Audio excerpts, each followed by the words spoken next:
There is a monkey here in a tree.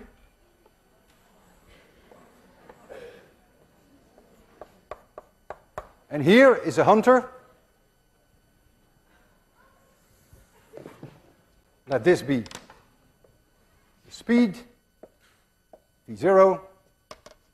So the horizontal component, you're going to see that again and again, v0 cosine alpha, and the vertical component equals v0 sine alpha. Let this be my increasing value of y, and this be my increasing value of x. When the hunter shoots this golf ball, this happens. When the monkey sees the flash of the gun, it lets go.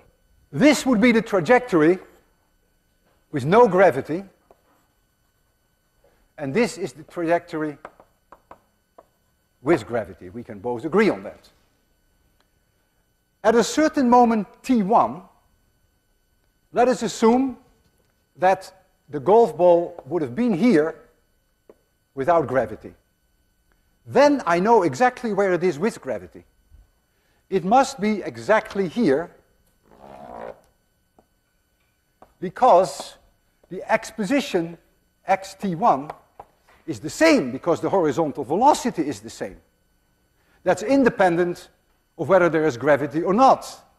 There is no acceleration in the x direction.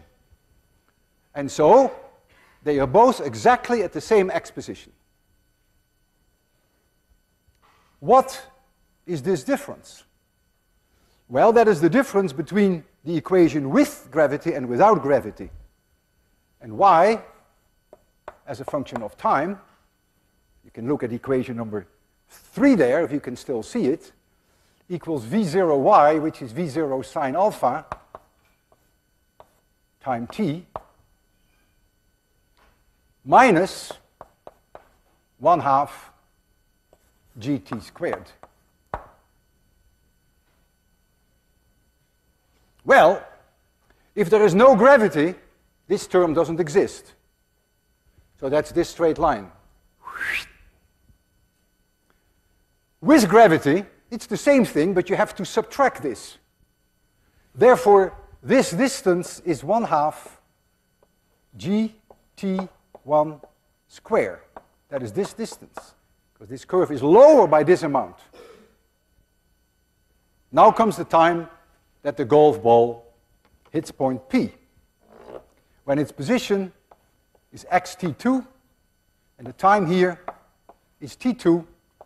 That means if there had been no gravity, the golf ball would have been there. They must have the same position in x at this catastrophic moment. So what now is the distance between the monkey and the golf ball, the distance between the two trajectories, one trajectory no gravity, the other with gravity. This distance equals 1/2 gt2 squared, for that same reason. And we all know that if the monkey at time t equals 0 let go, that in t2 seconds it will have fallen exactly over a distance 1/2 gt2 squared. I can shoot that with a higher speed at the same angle alpha, and the trajectory would be this, and the monkey would be killed there. I can do it with a lower speed, and the monkey would be killed here. It's independent of the speed of the bullet, because always this part here is always exactly the distance that the monkey falls in that time. However, if the speed is very low, that it hits the ground before the monkey hits the ground, well, okay, then the monkey is safe. So the only thing that is very, very critical is alpha. It must be precisely aimed at the monkey. The monkey sits there, looks at the gun, and the golf ball comes to the monkey. And I will put them both in a room, which is an elevator, and the elevator is in free fall, and they don't even know that. They both fall with the acceleration G. Here is the monkey, 3, and here is the gun. The velocity of that bullet is v0. And so the monkey will see that bullet come straight at him. There's no such thing as an arc. They both fall in this falling elevator, and so the bullet comes. If this distance is d, and this is h, then the monkey says, aha, this is the square root of d squared plus h squared. So from the monkey point of view,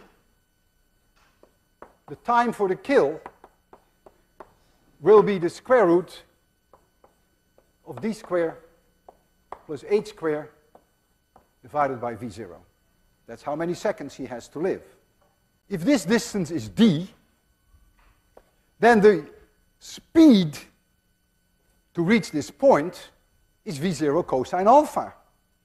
In other words, the time that it takes for this object to reach this value of x, so for 26,100 MIT students, t-kill